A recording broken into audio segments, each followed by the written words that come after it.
Color is this? What color? This one. What color? Blue. Blue. Very good.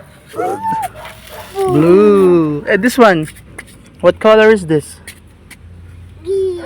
Green. Yeah. Green. Galing nga. Hello sa atin mga kapinagpala. Good morning. And for today's video, kasama ko nga itong mga anak ko dahil day off ko ngayon sa work. Very challenging talaga ang maging isang ama. Especially kung tatlo ang anak mo. Yan, tatlo kasi yung anak ko eh. Well, lagi kong iniisip at sinasabi na hindi mo mabibili ng kahit na ano ang oras na ibibigay mo sa kanila. Kasi babaunin nila yon hanggang sa pagtanda nila. Lagi nila maaalala ang mga memories ninyo. Go! Go! Go, Ate Paige! Go! Go! Go, Ate Paige! Dapat mapunta ka sa kabila. Nilipat. Kaya naman kahit sobrang busy ng work, ng undemanding ng mga time sa pagiging parent at pagbibigay ng allotment ng oras sa mga batang ito, I always make sure that I make quality time for them. Kasi ang bilis lang, imagine, 7 na yan si Paige ngayon at ang bilis lang ng panahon. Pag kasi lumaki na itong mga to, kahit gustuhin mong makasama sila, ay nako, mas minsan pipiliin nila yung friends nila or yung kay schoolmate nila kasi they are on their same level. Hindi mo na sila kautak.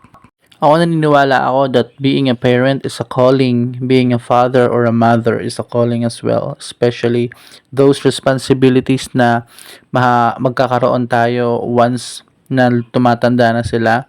You make sure you provide for them, not only in their physical need but also in their spiritual needs, emotional needs, and physical aspect of their lives. Especially na yung lalaki ba sila na merong takot sa Diyos, merong values.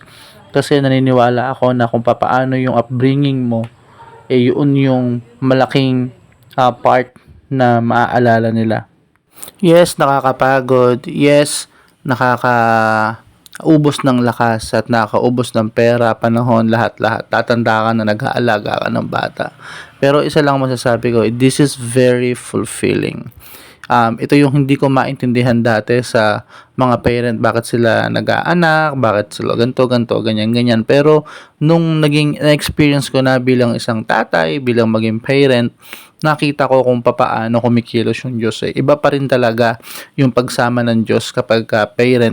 I think you really need to plan ahead kung ano yung gusto mo talaga sa buhay mo. If you really want to have families, if God allows it, and if your spirit calling you for it. And then, of course, kung career path or kung ano man yan, whatever it is, diba, sabi nga sa Bible that commit your ways into the Lord and He will give you the desires of your heart. Tapos na nga maglaro itong mga batang ito. Kanina nasa playground sila tapos napunta dun sa paglalaro ng buhangin. Kaya pinauwi ko na. Uwi na kami kasi ilang oras at nakapagpaaraw naman na kami. Samahan niyo ulit kami sa mga susunod naming adventure at salamat sa panonood ninyo. Ito nga ulit pala yung itsura ng playground dito sa subdivision namin. Bye! God bless you!